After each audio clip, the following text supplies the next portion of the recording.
శ్రీమతి లత గారి ఆధ్వర్యంలో జూన్ 15-16 తారీఖుల్లో గానగాపురం యాత్ర మధుకరి సేవ సంప్రదించండి. నమస్తే, వెల్కమ్ టు సుమన్ టీవీ. నేను పద్మిని. ప్రస్తుతంతో పాటు ప్రముఖ ఆధ్యాత్మికవేత్త, ఆస్ట్రోన్యూమరాలజిస్ట్, ఎనర్జీ వాస్తు స్పెషలిస్ట్, శ్రీ విద్యోపాసకురాలు శ్రీమతి జయప్రద గారు మనతో పాటు ఉన్నారు. మాట్లాడదాం. నమస్కారం అండి. నమస్తే అమ్మ. శ్రీమాత్రే నమః. ఎలా ఉన్నారు? చాలా బాగున్నారు అన్న. చాలా బాగున్నారు, చక్కగా.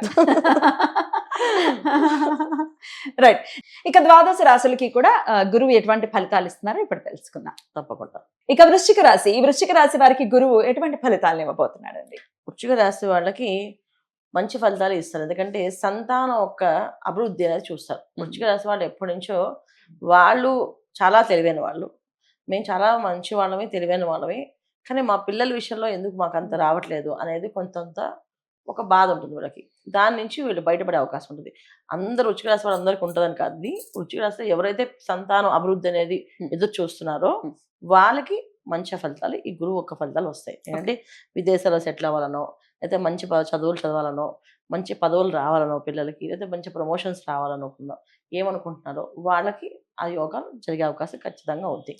ఇక వృశ్చిక రాశి వాళ్ళకి ఏమవుతాయి అంటే, వాళ్ళు గృహ యోగాల కోసం వెతుకుతున్న వాళ్ళకి గృహయోగం, వివాహ యోగం, ఈ యోగాలన్నీ అయ్యే అవకాశం ఉంది. చాలా మందికి సంతానం లేక బాధపడుతుంటారు. ఈ సంవత్సరం సంతానం కలిగే అవకాశం ఉంది. సంతానం కలగలేదు అనేసి మామూలు ఒక గుడి కాదు అన్ని గుళ్ళు తిరుగుతుంటారు కదా, ఈ సంవత్సరం మాత్రం వీళ్ళకి సంతాన యోగం ఖచ్చితంగా అవుతుంది. అయితే ఏంటంటే ఇక్కడ వీళ్ళు ఏదైతే చేస్తున్నారో అవన్నీ అవలాగా శ్రద్ధగా చేస్తారు.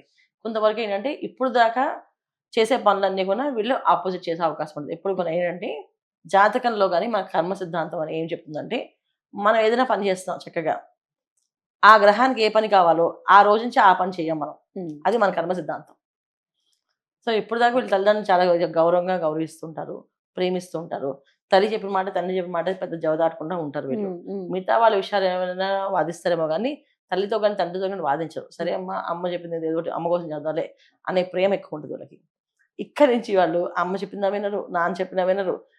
సరే వీళ్ళు ఎప్పుడు చెప్తాం కాదు, నేను చెప్పింది వినండి అని చెప్పి కొంచెం వాదించడము, వాళ్ళని కాస్త ఎదిరించడము, వాళ్ళతో కాస్త విభేదాలు తెచ్చుకోవడము, ఏదో స్థిరాస్తులు ఉంటే దాని మీద కాస్తంత వాదన పెరగడము, నా వాటా నాకు ఇవ్వకుండా ఏంటి అని చెప్పేసి ఇప్పుడు దాకా ఏమి అనకుండా ఉండి ఇప్పుడు ఆ వాటాల మీద కానీ ఆ ఆస్తుల మీద కానీ అన్నములతో కానీ తల్లిదండ్రులతో కానీ పోట్లాడే అవకాశాలు ఇవన్నీ గ్రహస్థితి కల్పిస్తుంది. వీళ్ళకి చేస్తారు కదా, గ్రహస్థితి కల్పించినప్పుడు దానికి వీళ్ళు ఖచ్చితంగా మామూలుగా వీళ్ళ స్వభావం ఏంటి, కొంచెం గట్టిగానే మాట్లాడే స్వభావం కదా, అది కాస్త ఎక్కువగా గట్టిగా మాట్లాడడం వల్ల ఎదుటి వాళ్ళు హట్ అయ్యి బాధపడి దానివల్ల వీళ్ళు కొంచెం శాపాలుగా మారే అవకాశం ఉంది.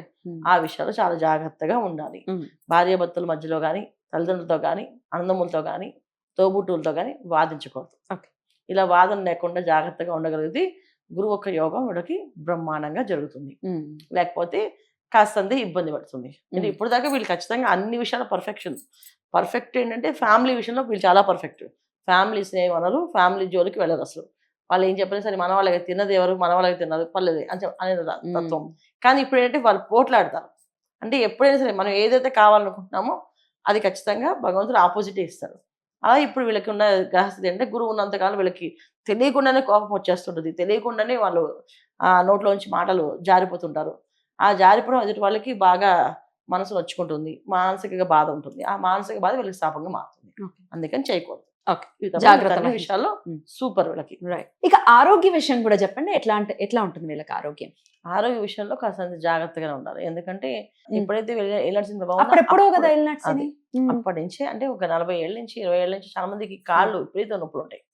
ఎక్కడి నుంచి మోకాల కింద భాగం నుంచి విపరీతంగా నొప్పి, ఆ పాదాలు కాసేపు అలా నొక్కితే వాళ్ళకి ఆ రిలీఫ్ వస్తుంది. ఇది అందరికి ఉంటుందని కాదు, కొంతమందికి జాతకంలో ఉండే శని భగవాన్ యొక్క ఏదైతే గ్రహస్థితి దశలు దాన్ని బట్టి ఏళ్ళని శని ప్రభావం రెండు మ్యాచ్ అయినప్పుడు వాళ్ళు కాళ్ళ నొప్పులు వస్తాయి. ఈ కాళ్ళ నొప్పులకి విడుగుడు ఇప్పుడు దొరుకుతుంది. సో గురువు పంచమ స్థానం వీళ్ళకి యోగాన్ని ఇస్తాడు. అలాగే వీళ్ళకి ఆయన భాగ్యస్థానం వీళ్ళు రాసించి, ఈ భాగ్యస్థానం వల్ల ఏంటంటే ఆ మందు దొరకడం, ఆ కాళ్ళకి ఏదో చేస్తే రాస్తే ఆ మందు దొరికి కాళ్ళ నొప్పి పూర్తిగా తగ్గిపోతాయి. బ్యూటిఫుల్. ఇవి జరిగే మంచి న్యూస్ చెప్పారు. ఖచ్చితంగా ఇవి జరిగే అవకాశం 100% వీళ్ళు జరుగుతుంది. ఎటువంటి ఆరాధన చేసుకోవాలండి వీళ్ళు ఖచ్చితంగా దత్తాత్రేయుని ఆరాధన ఖచ్చితంగా చేసుకోవాలి. ఎందుకంటే ధనకారకుడు తర్వాత సంతానకారకుడు, తర్వాత వీళ్ళకి ఏది కావాలన్నా ఒక పదవి కావాలంటే గురువుని ఇప్పుడు గట్టిగా పట్టుకుని ఆరాధించాల్సిందే. దత్తాత్రేయుని చేస్తే తొందరగా ప్రసన్నం అవుతారు. వీళ్ళకున్న ఓపిక తక్కువ, ఆయన తొందరగా ప్రసన్నం అయ్యే అవకాశమే ఉంది కనుక చక్కగా దత్తాత్రేయుని శ్రీపాదరాజం శరణం ప్రపంచే జై గురుదత్త శ్రీ గురుదత్త అని కంటిన్యూ అంటూ ఉంటే ఒక నామాన్ని చేస్తే కూడా వీళ్ళకి బాగా అనుకూలంగా కనిపిస్తుంది. అద్భుతం. సో చేయాలి వీళ్ళు. అద్భుతం. చాలా చక్కగా తెలియజేశారు. ఖచ్చితంగా సానుకూల ఫలితాలని ఇవ్వాలి వృశ్చిక రాశి వారికి, మరీ ఇవ్వాలి. ఎందుకంటే ఎంత మంది కమెంట్స్ చేస్తూ ఉంటారు, మా రాశికే కష్టాలు, మాకు అవ్వవు ఈ కష్టాలు, జీవితాంతం ఇంతే అని అంటూ ఉంటారు. మంచి ఫలితాలను ఇవ్వబోతున్నారు గురువు అని చెప్పారు కాబట్టి it's a good news. Jayaprada గారు, గురువు యొక్క మార్పు జరగబోతోంది. రేపు జూన్ 2వ తారీఖున గురువు కర్కాటక రాశి ప్రవేశం జరగబోతోంది. మరి దీని ద్వారా ద్వాదశ రాశులకి కూడా గురువు ఇచ్చే ఫలితాలు ఎలా ఉంటాయో మీ ప్రిడిక్షన్స్ ద్వారా తెలుసుకోవాలనుకుంటున్నాను. మరి అంతకన్నా ముందు గోచారం ఒక్కసారి క్లుప్తంగా చెప్పండి. గురువు ఎప్పుడు రాబోతున్నారు, అంటే ఇంకా మిగిలిన మేజర్ గ్రహాలు ఎక్కడెక్కడ ఉన్నాయి, ఇవన్నీ ఒకసారి. తప్పకుండా అన్న. సో గురువు మార్పు అనేది అందరికీ మంచి శుభవార్తలు, శుభకరమైన విషయాలు జరిగే అవకాశాలు ఎక్కువగా ఉన్నాయి. బ్యూటిఫుల్. ఎందుకంటే గోచారీత్యా చూసుకుంటే శనేశ్వరుడు మీనరాశిలో ఉండడం, గురువు కర్కాటక రాశికి మారడం, ఈ రెండు కూడా మేజర్ గ్రహాలు. యాక్చువల్లీ మన జీవితంలో మనం ముందుకు వెళ్ళాలి, ఒక జీవితంలో ఒక ఆధారం కావాలి అంటే శనేశ్వరుడు ప్లస్ గురువు ఇద్దరు ఉండాలి.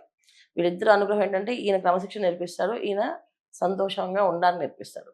సో ఎలా చేసుకోవాలో నేర్పిస్తాడు. అందుకని ఈ రెండు గ్రహాలు కాంబినేషన్ ఈ మధ్యన ఏంటంటే ఈ మధ్య కాలంలో చాలా చాలా అద్భుతమైన ఫలితాలని ఇస్తుంది అందరికీ, అన్ని రాశుల వాళ్ళకి. ఈ ఒక్క రాశి అని కాకుండా మనం ఒక్కొక్క రాశి తర్వాత ఇప్పటికీ చెప్తాం, కానీ అన్ని రాశులకి ఫలితాలు బాగుంటాయి. రాహుకేతువులు ఒకరు, రాహుకేతువులు ఇద్దరు కొన్న కాంబినేషన్స్ ఏంటంటే కేతువు అనే సింహరాశిలో ఉండడం ఒక విధంగా మంచిది, చెడైతే కాదు. అలాగే రాహు కుంభరాశిలో ఉండడం కూడా మంచి, చెడైతే కాదు. కాకపోతే ఏంటంటే కొన్ని రాశులకి అవి యాంటీగా పనిచేస్తాయి. కానీ ఇప్పుడున్న కాలగమనంలో ఈ 4 గ్రహాలు కాంబినేషన్ అనేది ఒక అద్భుతంగా పనిచేస్తాయి. అది చాలా విషయాల్లో మనకి ముందు వెళ్తున్న కొద్దీ చెప్తూ ఉంటాం మీకు అన్ని విషయాలు. తప్పకుండా రాశుల వారీగా మనం మాట్లాడుకుందాం. ఒక బంగారం విషయం ఒకటి చెప్పండి, మళ్ళీ ఇంకేమైనా పెరుగుతుందా ఉచ్చ స్థితిలోకి మరి గురువు వెళ్ళటం రీత్యా? బంగారం అనేది పెరిగే అవకాశం ఎక్కువగా ఉంది. అయితే ఉచ్చ స్థితిలో గురువు రావడం అనేది కాదు, కానీ ఇక్కడ అంటే బంగారానికి కారకుడు గురువు కదా, బంగారం కారకుడు గురువు అయినప్పటికీ కూడా బంగారం ప్రతి సంవత్సరం పెరుగుతూ ఉంటుంది అన్న. అయితే ఇప్పుడే బాగా హెచ్చుతగ్గులు ఉన్నాయి. దీనికి కారకత్వం ఏంటంటే గురువు ఒక్కలే కాదు, ఇక్కడ గురువు, శనేశ్వరుడు, రాహు, కేతువు, ఈ 4 గ్రహాలు కాంబినేషన్ ఏవైతే ఉన్నాయో దాని వల్ల ఈ విపరీత విపత్తులు. దీంట్లో మనం బంగారం పెరగడం అనేది ఉందా, చాలా దారుణంగానే ఉంది. ఎందుకంటే ఇప్పుడు మనకి వినడం ఏంటంటే 1,55,000 1,60,000 చెప్తున్నారు, అది 1,40,000 1,30,000 దింపుతారు మధ్యలో. తర్వాత ఎప్పుడైతే ఎండ్ ఆఫ్ ఇయర్ అవుతుందో 2 లక్షల దాకా వెళ్తుందంట. సో బంగారం పెరిగే అవకాశం ఎక్కువగానే ఉంటుంది. మోడీ గారు చెప్పినట్టుగా కొన్నాళ్ళు ఆగడం బెటర్ అంటారా ఇన్వెస్ట్ చేయడానికి? ఖచ్చితంగా ఆగితే ఆయన చెప్పిన విషయము చాలా లోతుగా ఆలోచించి చెప్పారు ఆయన.